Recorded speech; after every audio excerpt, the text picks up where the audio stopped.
Assalamualaikum warahmatullahi wabarakatuh. Saya Kamila Hayati dengan NIM 220102093 akan menjawab soal-soal UAS melalui video ini. Jadi soal yang pertama itu ada beberapa pandangan tentang hubungan nilai dan hukum yang etis dan nilai utilitis. Berikan contoh nilai etis dan nilai utilitis dalam hubungan nilai dengan hukum. Jadi dalam filsafat hukum sendiri, hukum itu dia tidak berdiri sendiri. Ia selalu terkait dengan nilai yang ingin diwujudkan dalam masyarakat. Nilai ini bisa bersumber dari moral, etika, atau kebutuhan praktis dari masyarakat itu sendiri. Secara umum, ada dua pandangan besar hubungan hukum antara nilai dan hukum. Yang pertama itu adalah namanya nilai etis. Jadi nilai etis ini merupakan nilai yang melihat hukum sebagai alat untuk mewujudkan kebaikan moral atau keadilan. Hukum itu harus sesuai dengan nilai-nilai moral yang benar secara etika, meskipun kadang tidak praktis. Contohnya, misal, hukum yang melarang penyiksaan terhadap tahanan, walaupun tahanan itu dicap sebagai pelaku kejahatan berat, secara etis menyiksa manusia itu adalah salah dan hukum melindungi martabat manusia dengan syarat. Yang kedua itu ada namanya nilai utilitas atau disebut dengan nilai manfaat. Jadi nilai utilitas ini sendiri melihat hukum sebagai alat untuk mencapai manfaat terbesar bagi sebanyak mungkin orang. Fokus pada hasil akhir, bukan pada moral tindakan itu sendiri. Contohnya itu, misal, hukum pajak yang tinggi untuk orang kaya. Meskipun itu mengurangi kebebasan mereka untuk menggunakan harta, tapi pajaknya digunakan untuk pendidikan dan kesehatan masyarakat miskin. Secara utilitis, hukum ini benar, karena memang menghasilkan manfaat bagi banyak mayoritas. Lanjut, soal kedua. Jelaskan pendapat ahli hukum tentang relasi antara keadilan dan hukum, kemudian berikan narasi contoh hubungannya di negara Indonesia atau di provinsi Aceh sendiri. Jadi relasi antara keadilan dan hukum menurut pandangan ahli hukum itu pertama ada menurut pandangannya si Aristoteles. Jadi menurut Aristoteles dia itu merupakan seorang filsuf Yunani kuno. Dia berpendapat bahwasanya hukum itu adalah alat untuk mencapai keadilan. Tapi keadilan itu bukan hanya menyamaratakan, melainkan memberikan kepada setiap orang apa yang pantas bagi dia. Jadi hukum itu harus melihat konteks, bukan cuma aturan kaku aja. Contohnya itu sederhana, misal orang miskin yang mencuri karena lapar tidak bisa disamakan dengan orang kaya yang korupsi. Hukum boleh sama dalam aturan, tetapi secara keadilan itu sangat berbeda. Yang kedua itu adalah menurut Hans Kelsen. Jadi menurut Hans Kelsen sendiri, dia memandang bahwasanya hukum itu sebagai sistem norma, bukan sebagai alat moral atau keadilan. Bagi dia, hukum itu sifatnya netral. Dia menyebutkan bahwasanya keadilan itu relatif, tapi tergantung pandangan masyarakat itu sendiri. Namun Kelsen juga menyadari bahwasanya hukum tanpa rasa keadilan itu bisa ditolak oleh masyarakat. Jadi hukum tetap perlu dirasakan adil.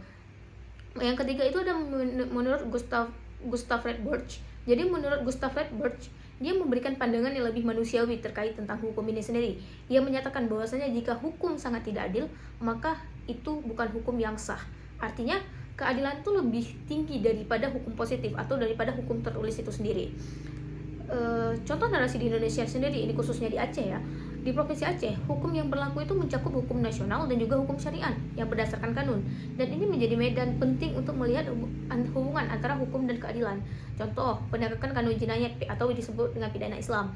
Misalnya seseorang dicambuk karena berzina, menurut kanun Aceh dari segi formal itu sah. Tapi kalau kita melihat dari pandangan orang-orang itu melanggar HAM seperti itu. Next, yang ketiga itu ada soal ketiga. Tujuan hukum menurut Profesor Subakti SH, hukum itu berkaitan dengan mengabdikan diri kepada tujuan negara yang terdapat dalam pokoknya adalah untuk dapat mendatangkan sebuah kemakmuran dan mampu mendatangkan kebahagiaan kepada rakyatnya. Jelaskan dan berikan contoh dalam negara Indonesia yang mendefinisikan tujuan hukum tertentu. Hukum menurut Profesor Subakti dan contoh aturan yang tidak mendatangkan kebahagiaan. Baik, jadi menurut Profesor Subakti SH ini sendiri, tujuan hukum itu tidak sekedar menjaga ketertiban, tetapi lebih daripada itu. Hukum itu harus menjadi jalan untuk mewujudkan kemakmuran dan juga kebahagiaan rakyat. Artinya, hukum itu adalah alat negara untuk melayani manusia, bukan sebaliknya. Bukan rakyat yang melayani negara. Dalam pandangan ini, hukum itu bukan hanya soal benar atau salah secara formal, tetapi soal apakah hukum itu membawa manfaat dan kedamaian bagi kehidupan masyarakat. Sebagai contoh, Undang-Undang tentang Jaminan Kesehatan Nasional atau disingkat dengan JKN. JKN sendiri adalah wujud hukum yang selaras dengan Profesor Subjektif.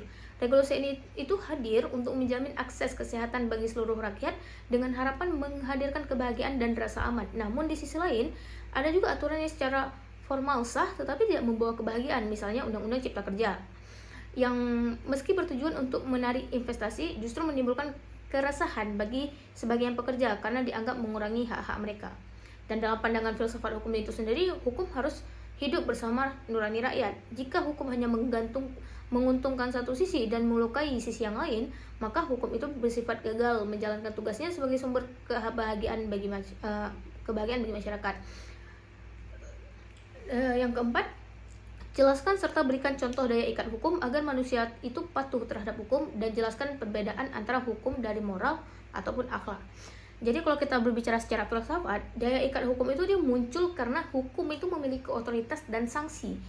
Manusia pada patuh dengan hukum itu bukan hanya karena takut pada hukuman, tetapi karena hukum itu mencerminkan tatanan hidup yang bersama yang disepakati demi ketertiban dan juga keadilan.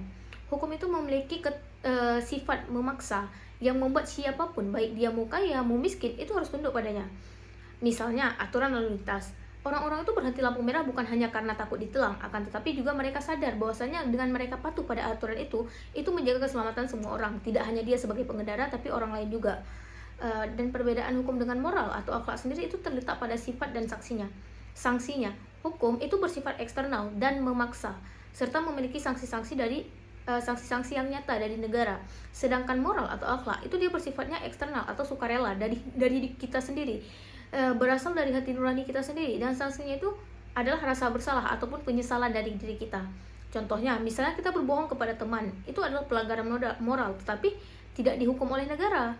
Namun ketika kita mencuri, itu adalah pelanggaran hukum yang disertai dengan sanksi pidana. Seperti itu. Jadi yang terakhir itu adalah nomor 5. Soalnya adalah ilustrasikan contoh yang menjadi potensi integritas tujuan negara dan tujuan hukum dalam hukum di Indonesia. Sertakan contohnya. Nah, jadi tujuan hukum dan tujuan negara itu dia harus berjalan beriringan, ya kan? Saling menopang untuk menciptakan tatanan hidup yang adil, makmur, dan lain-lainnya. Tujuan negara sendiri itu tercantum dalam pembukaan Undang-Undang Dasar 1945, yaitu melindungi segenap bangsa, mencerdaskan kehidupan, dan mewujudkan keadilan sosial. Hukum itu sendiri dia menjadi alat utama untuk mencapai itu semua. Contoh integritasnya bisa kita lihat dalam Undang-Undang Sistem Pendidikan Nasional atau disingkat dengan Undang-Undang Sisdiknas. Jadi tujuan negara itu adalah mencerdaskan kehidupan bangsa, dan hukum hadir untuk mewujudkan itu dengan mengatur hak setiap warga negara untuk mendapatkan pendidikan. Ketika hukum mendukung pemerataan akses pendidikan, maka hukum dan tujuan negara itu sedang berjalan searah. Namun, integritas ini bisa gagal jika hukum itu hanya dibuat sebagai formalitas dan tidak berpihak kepada keadilan. Maka secara filsafat, hukum yang ideal itu adalah hukum yang tidak sekedar mengatur, akan tetapi menghidupkan cita-cita bangsa. Dengan kata lain, hukum itu adalah jembatan ide besar negara dan kenyataan hidup rakyat itu sendiri. Mungkin hanya ini yang dapat saya jelaskan, dapat saya jawab dari kelima soal ini. Saya minta maaf apabila ada kekurangan atau salah kata. Saya akhiri. Assalamualaikum warahmatullahi wabarakatuh.